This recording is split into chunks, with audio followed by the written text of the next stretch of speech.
A reading from the Holy Gospel according to Matthew. Glory to you, Lord.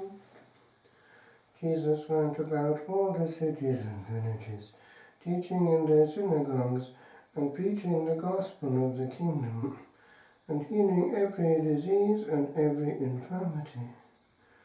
When he saw the crowds, he had compassion for them, because they were harassed and helpless, like sheep without a shepherd.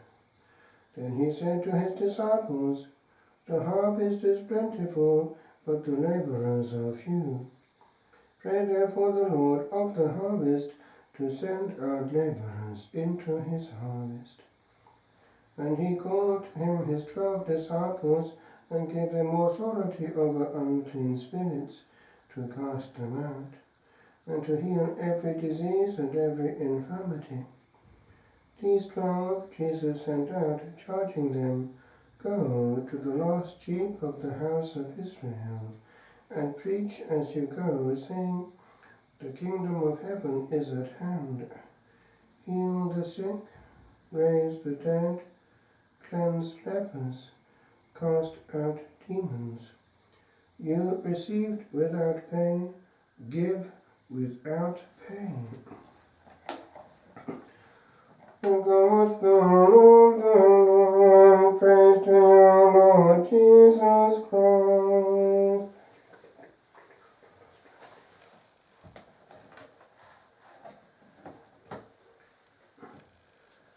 The harvest is plentiful, but the laborers are few.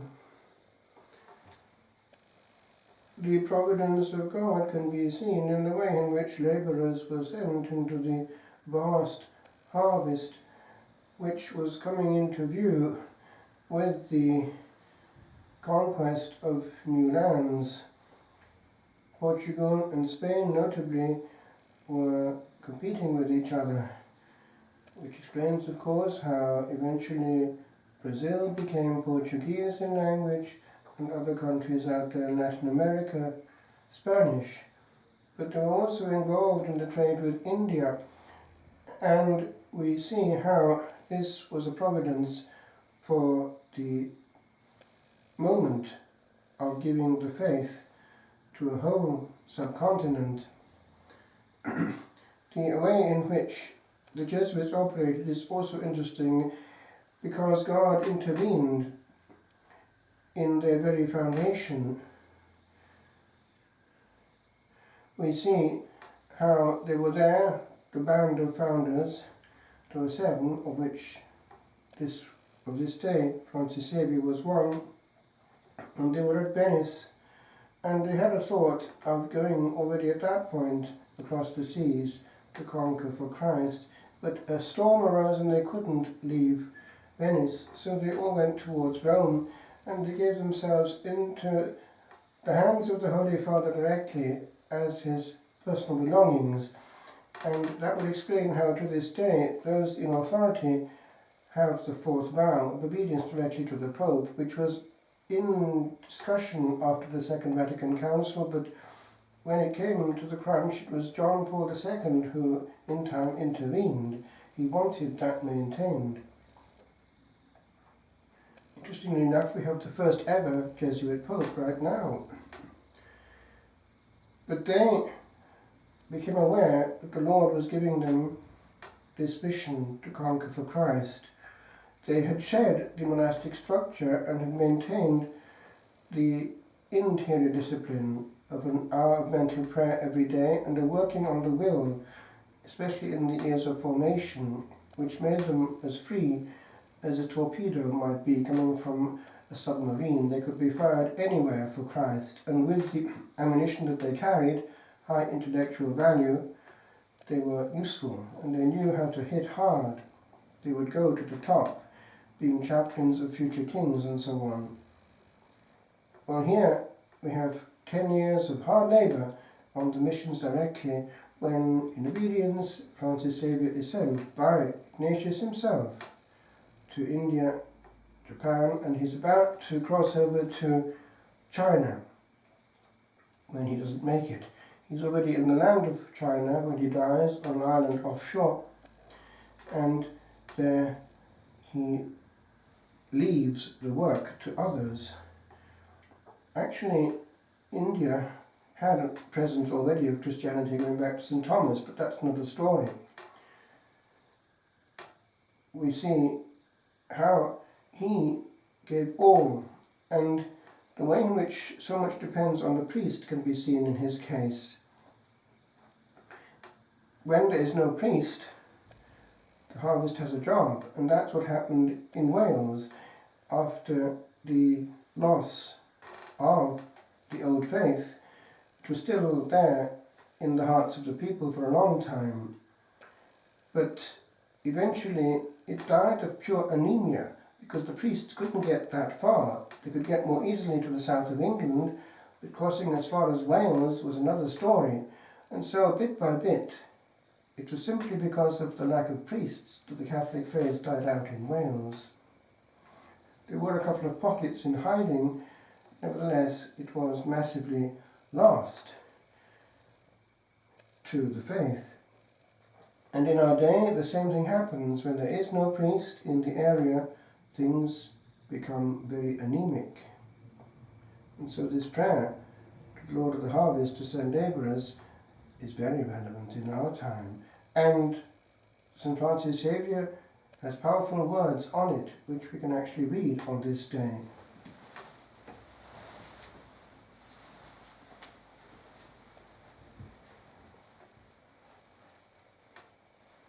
Since I came here, he writes to his superior, St Ignatius of Loyola himself, I have been going from village to village, and every child not yet baptized I have baptized. So I have brought redemption to a very great number of children, who, as the saying goes, cannot tell their right hand from their left. But the children would not let me say my office, or eat or rest, till I had taught them some prayer. It was then that I really began to feel that of such is the kingdom of heaven.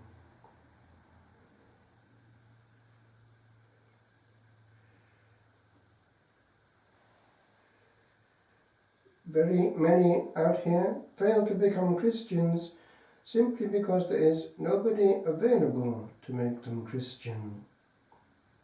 I have very often had the notion to go round the universities of Europe, and especially Paris. Now, of course, he and Ignatius had been there, and to shout aloud everywhere that, like a madman, and to bludgeon those people who have more learning than love. With these words, alas, what an immense number of souls are excluded from heaven through your fault and thrust down to hell. And he doesn't stop there, he hits even harder. If only those people devoted themselves to this care in the way they do to literature, then they would be able to render God an account of their doctrine and of the talents entrusted to them. In other words, he is aiming at the splitting of theological hairs when souls are on the brink of hell. And it's something that perhaps we might take on board on this, his feast day.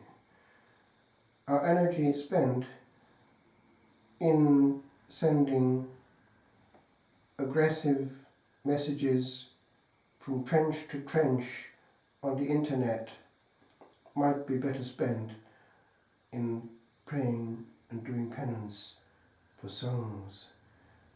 More in the head than in the heart can be a very dangerous thing.